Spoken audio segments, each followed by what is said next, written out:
Hi guys, Rob here again. I hope you're all well out in YouTube land. And this video is sort of in response to some really lovely feedback I've been getting from vinyl collectors and Gary Numan vinyl collectors, and also just Gary Numan fans, and also just vinyl fans. And it was about this 1980-81 release called Photograph, the best of Gary Numan. And people who watch my channel often, you will know that I play drums and have played drums with punk legend Susie Sue since 2006. And at one point I couldn't resist but do this to my hair. And I think it was just after a gig in Edinburgh, I decided I wanted to do something a little bit different.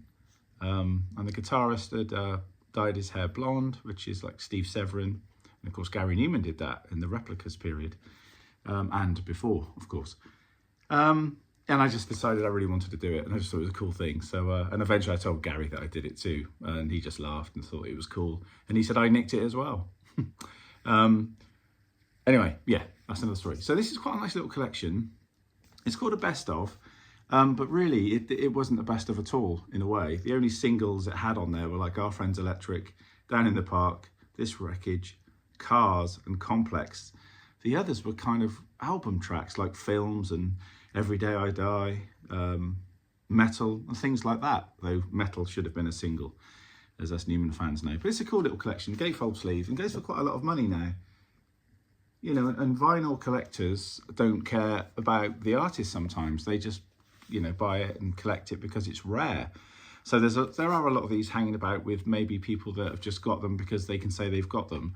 Whereas a bit like vintage drums, and as I'm staring over there, I'm pointing at a stack of vintage snare drums that I've got, and I use them at various times. And I'm sort of the same with records, really. It's nice that people buy them, I suppose, because you can curate them and keep them, but it'd be nicer if it went to a fan at some point, you know? So it's actually loved by someone and not just there to say, oh, I've got Photograph, you know, the best of Gary Numan. But anyway, this got withdrawn and it's reasonably rare. I think most copies go for over £100 if it's in good condition. I think this was, and after a few paychecks from Susie at the start, I decided to get this and two other things that I'm going to talk about and show you in a minute. But thanks for the love on this. As I say, a lot of people have commented, and just this morning I was getting back to you, so apologies for not getting back to you sooner. But yeah, it's a groovy little collection, and I hope you end up getting it if you're a fan and you really want to get it. I'm glad I've got it. And yeah, it's just a quirky collection, whereas the Numan collection that would come out maybe a year later or maybe the same year, which was a proper official release, because this was official but it was kind of withdrawn. It was the German label, Department of Weir, Beggars Banquet released it, you know, anyway, and it got withdrawn. But anyway, the Numan was a better collection in a way because it had all the singles. But the cover was awful. If they could have put some of this artwork on there, which is how he was looking at that time, then that would have been cool, I think. That would have made it a much nicer collection. Better cover.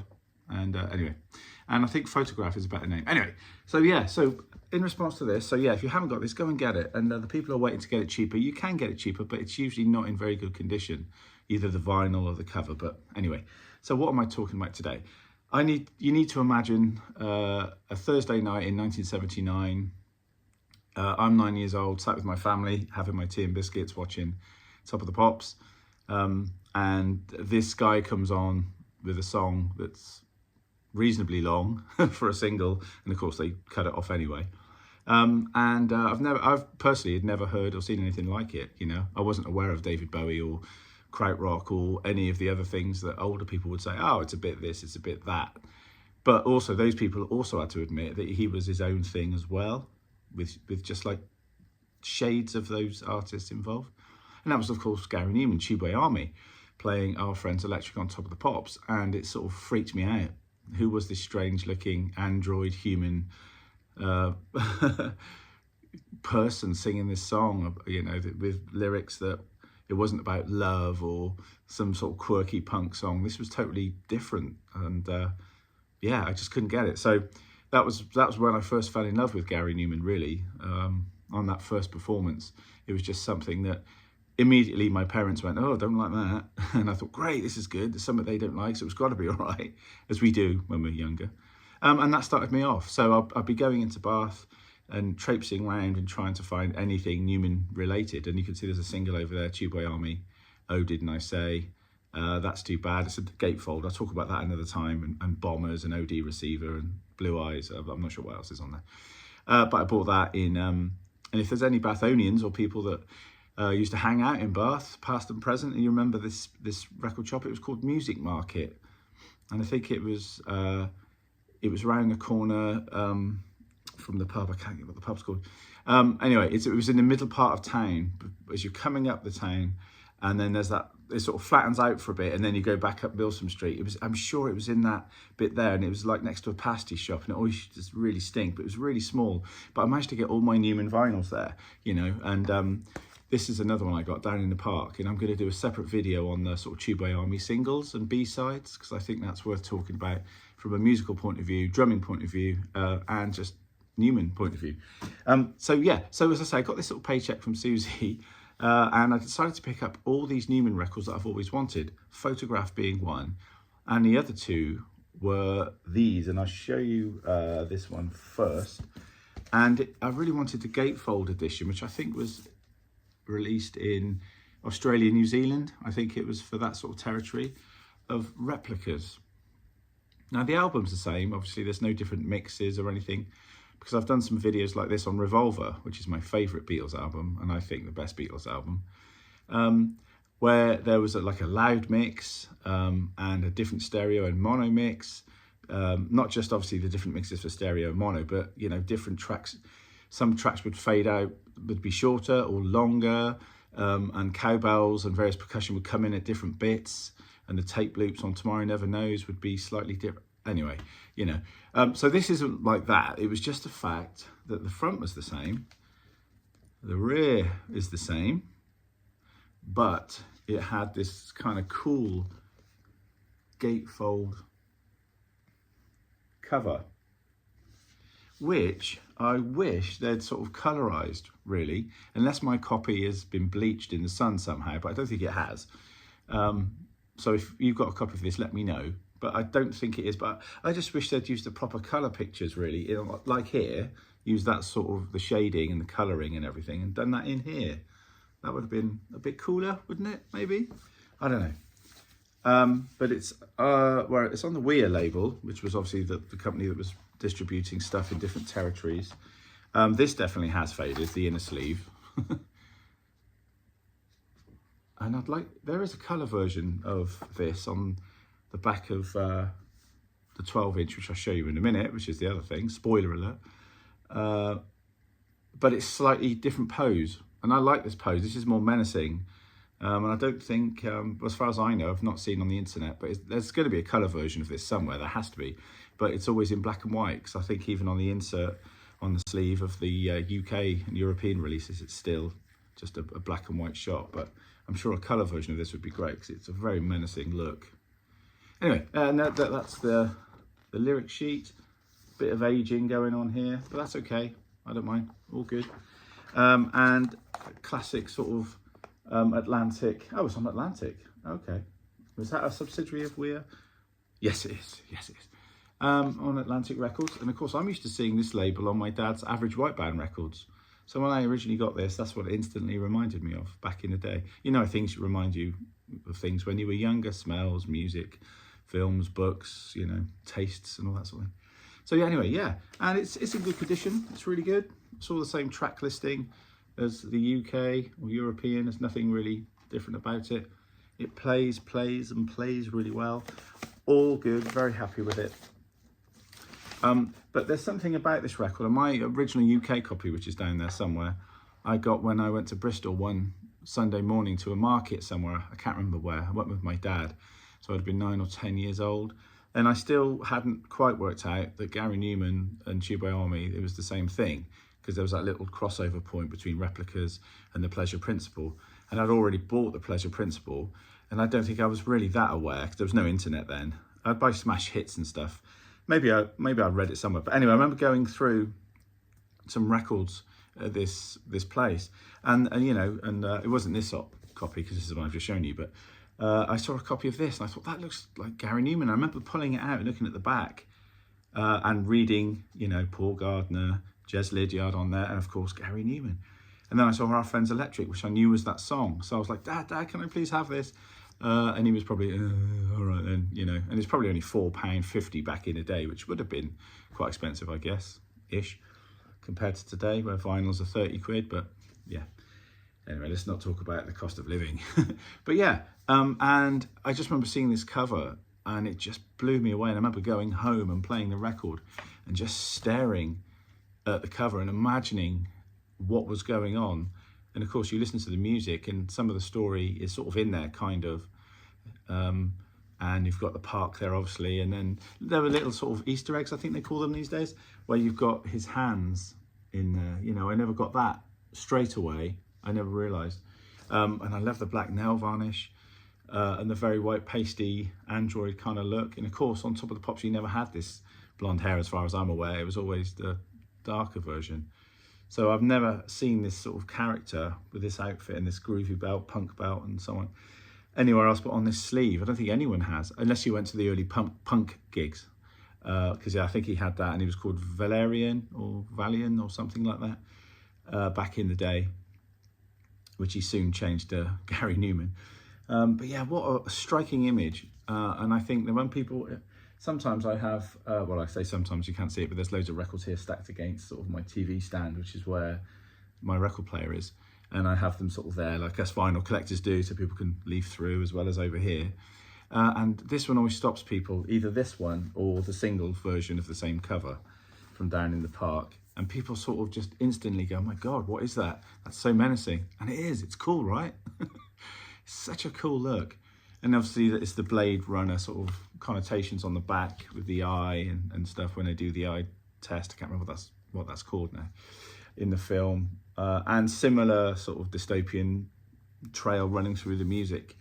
And that sort of remote feeling is definitely on Pleasure Principle. Things like Me and Metal, those songs sort of like a humanoid in a dying world, dying city, and the only friends are mechanical and, you know, computers. You get that vibe, that's the world, and I'm the last one, and can, you know, all that sort of sense of loss, which I got.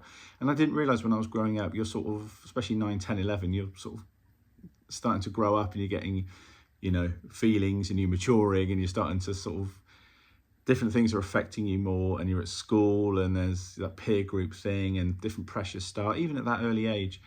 Alienation and not feeling like you belong and all that. And, you know, everyone's got their teenage angst, different generations, whether, you know, it was Nirvana or whatever, you know, and mine was Gary Numan or the Smiths for the 80s. I know a lot of my friends were like, oh yeah, Morrissey was my spokesman.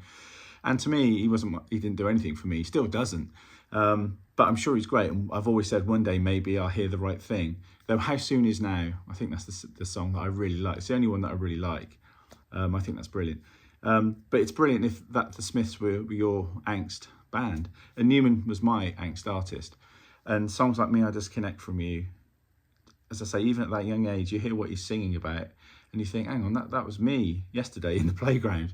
You know, that's the feeling I had when I want to step away from you because you've been nasty to me. And, you know, all those kind of things. And even though that song wasn't aimed at me and it was using, sort of the canvas was a different canvas and it was a different portrait and a different portrayal, all those things. But for me, you pick out the bits that you need. Same with Our Friends Electric, Mac Man, you know, all these songs have that feeling, and Replicas of, you know, saying, right, I'm done, I'm moving away from this, I don't belong here, this isn't me, this is the only way I can survive if I do this, and if I don't do that, well, I'm sorry, this is how I'm doing it, and so on and so forth. And the two instrumentals on here, When the Machines Rock and I Nearly Married a Human, I still play when I'm gigging and coming home late at night, which as musicians, we all love the drive home at night. Everyone else is in bed and you're just still wide awake, and you probably won't sleep till 2 or 3 in the morning after you get back. Those are two songs that I love to put on. I think they're just really, I don't want to say clever, because music shouldn't be clever, and I don't mean it's clever as it's tricky, but just the sounds, you know, everything, like the tempo of the pieces is important. Every little effect that is put on, every filter on the synths, every little thing is important. Every EQ on every instrument, all these things that now I'm producing music myself, I'm really aware of. And I listen to other albums, and you can't help, even if it's somebody that you're not really into, you can't help but go, that's great how that was mixed and produced or arranged and played, of course, and sang. Yeah, I mean, it is a classic record. It's got the singles. Our Friends Electric are Down in the Park. Obviously, we know Friends Electric was massive, went to #1. It was his breakthrough song. And if it wasn't for Top of the Pops putting him on there, and that picture disc that it was on that got a few more sales, that the bods at the charts go like, oh, this is doing well. This is the highest riser. Let's put that on Top of the Pops, which is what used to happen, upcoming, check this out. And everyone, I think it just caught everyone's imagination. And the chances of that, as we know, as Gary always talks about, and probably too much. I think he goes over it a little bit too much, saying he was so lucky and all that. But, yes, luck is involved with anything. But like I've always said to people when I'm doing drum clinics and masterclasses, luck is a massive part of it. But once you rock up and you've got to perform and do, if you can't do it and deliver the goods, then what's the point of having the luck? Your luck runs out. And I think with any great artist, whoever it may be you look at, there's an element of luck, but there's also the talent there as well. And certainly with Gary, he delivered the goods on those Top of the Pops performances. And I think everything from the political situation at the time, social situation at the time in 1979, everything comes into play when a song hits. It's just around you in the atmosphere. It's just something about it. A bit like when Ozzy Osbourne goes on about when he heard She Loves You by the Beatles for the first time. He said it was just like all of a sudden the world went from black and white to colour. It was these 4 boys. And I've got to say, listening to that just the other day, it was on the radio, and usually I'd skip it and go, yeah, okay. But I actually left it on, and the reverb on the voices and just the way, again, it was recorded and mixed. It's just 3 minutes of pure joy, or 2.5 minutes, whatever, of pure joy. Whether you like the song or not, same with Twist and Shout when that comes on. Again, I usually would go, nah, yeah, okay. But you listen to it and it's just like, oh my God, this is like 4 blokes having a great time playing this music and playing it well. Anyway, and it's the same things with Our Friends Electric. I think it just grabbed a lot of people, their imagination, and I think the storyline going through it. And of course, as a drummer, this was before Cedric Sharpley had come on the scene. So the White Album, as I call it, Tubeway Army, I'm going to talk about that at some point too. But Jez Lydiard, his uncle, who played drums on those records, on Tubeway Army, the album, and this. I'm not sure he's on The Plan, but that's another thing. I think that's someone else. But anyway, his drumming on this is brilliant. And you can tell that these records weren't recorded to a click as well, because they have a lovely movement, like the Led Zeppelin records or any records of that period before clicks became a thing in most studios. And I like that. It's not a knock of it at all. It's like, it's got movement.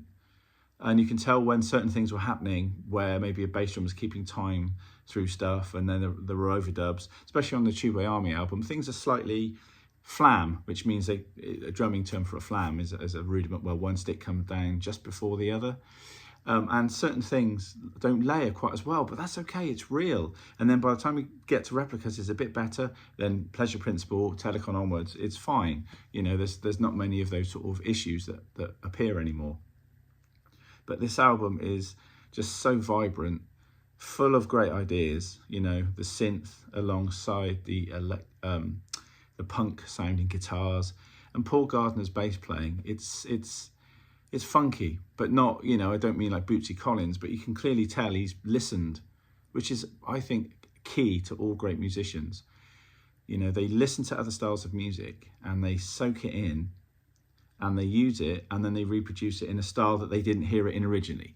So if you're going to be Bootsy Collins playing on Replicas, or try and rip off Bootsy Collins or Stanley Clarke or Jaco Pastorius, let's say, or even Pino Palladino, who I know he used. But anyway, if you do that sort of thing, everyone instantly, a listener will go, oh, I've heard that before.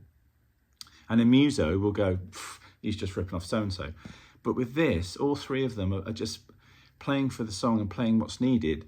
So if something, and Jez Lydiard does some interesting open hi-hat things, which are slightly funky in places, but because they're on things like You Are In My Vision, for instance, first track on side 2, they don't sound funky, or kind of more dancey. They don't, because they're in that situation. But it doesn't mean that that technique still can't cross over. Same with Paul Gardner, same with Gary Numan. You know, all three of them are doing that. And I think any great band does that. So the influences are there, and you go, oh, I think there's a little shade of that, but it's not a complete rip. You know, you could say the Bowie thing, for instance. I don't know. I don't want to get into all that, but yeah. So as a muso, you know, and as a listener, listen to it with fresh ears like that as well. I mean, I don't want to change the way you perceive it, obviously, but listen out for certain little things, maybe in the drums that you hadn't heard before, and also within like the first few bars of Our Friends Electric.